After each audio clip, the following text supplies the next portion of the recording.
Hey everyone, I'm going to show you how to use the PHET lab. First off, you're going to go to the Google form that was sent to you. And then in the Google form, this is what it looks like, at least from a computer. But you can do this on your phone as well. It does work. At least I tested it out on my iPhone. It worked fine on there. It works fine on the computer as well. So you go and you're going to click on the link to take you to the lab. Okay. If you're going to use a computer, you're going to have to flip kind of back and forth between the tabs. Okay. When you open it up, this is the PHET lab simulation. It takes you right to it. You got intro and you got lab. You want to click on lab. So make sure you click on the lab. Okay. And this is it here. Okay. I'm just going to show you how some of it works, just so you understand how, the way that you click everything and connect batteries, connect wires, that kind of stuff. So I'll make a simple circuit here. Start with the battery. You can make them look ugly. I like to make them look nice and neat, but you can kind of connect it however you need to, as long as the path is either in series or in parallel. Okay, so connect the.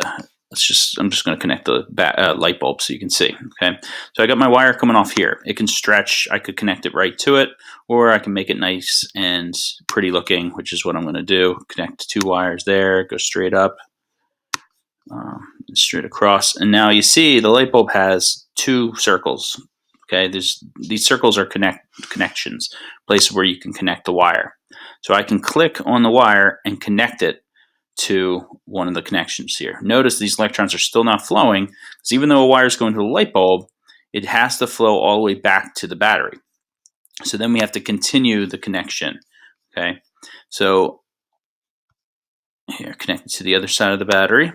Okay, and then up again to the light bulb. Okay, now here you've got 2 connections. If you connect it to the bottom, okay, now it's not allowing it to go through the light bulb. The light bulb's not going to light up. Battery's going to set on fire. It's not good. Okay, so you want to disconnect that. If you just click on that connection, this pops up. Then you click on the scissors. That breaks the connection. Okay, so you have to go back and reconnect. You connect it here, and then this one you want to connect to the other light bulb, or the other connection of the light bulb. Okay. So again, to disconnect any of these connections, you just click on it and the scissors pop up and you can connect it and put it in there. Okay. You could also put in a switch. Okay.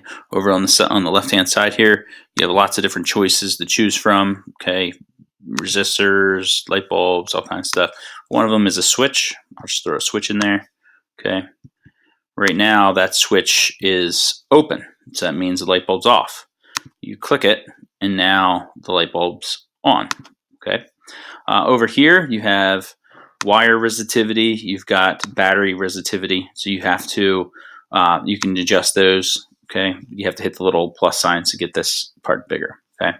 Now let's just say we have it going through, and we want to use one of these devices. Okay. In the lab, I know we're using the ammeter. That's what this is. Okay, it will tell you the current going through it, and a true ammeter like this one here has to be connected into the circuit. Okay, but if you use the one that's right here, all you have to do is put this little thing over top of the circuit at any point. Okay, and you can see what the current is at any point within the circuit. Now, in this case, it's going to be the same throughout. But if we were to have a parallel circuit, then that would change, and different branches would have different amounts of current. Okay, if we were to use a voltmeter, you would have to put one on each side of whatever device you're trying to see the voltage that's going through it. In this case, it's the battery, so it's a 9-volt battery. Okay, if you go to the light bulb, go on either side of the light bulb. It's again 9 volts because there's only one light bulb there. So all that voltage has to drop across that light bulb. If I were to flip these, okay, and I put one on one side and put one on the other side, now it says negative 9 volts. It's just negative because these are swapped. Okay, so if you see a negative value, you just have to swap them back. Okay.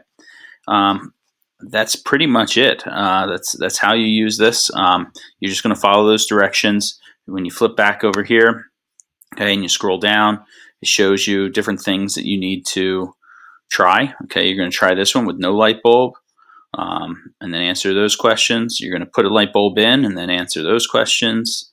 You're going to change the wire resistivity, which I already showed you how to do. Okay. You're going to use this device here, okay, the ammeter, and you're just going to put this over the circuit, okay. Um, Again, this one, 3 light bulbs. This one here, it's kind of a setup of a parallel circuit, but do it exactly how it's shown and answer the questions, okay. And then down here, you got a parallel circuit with 3 light bulbs, 3 different branches, okay. So if you have any questions, feel free to email us. Okay, thanks a lot. Bye.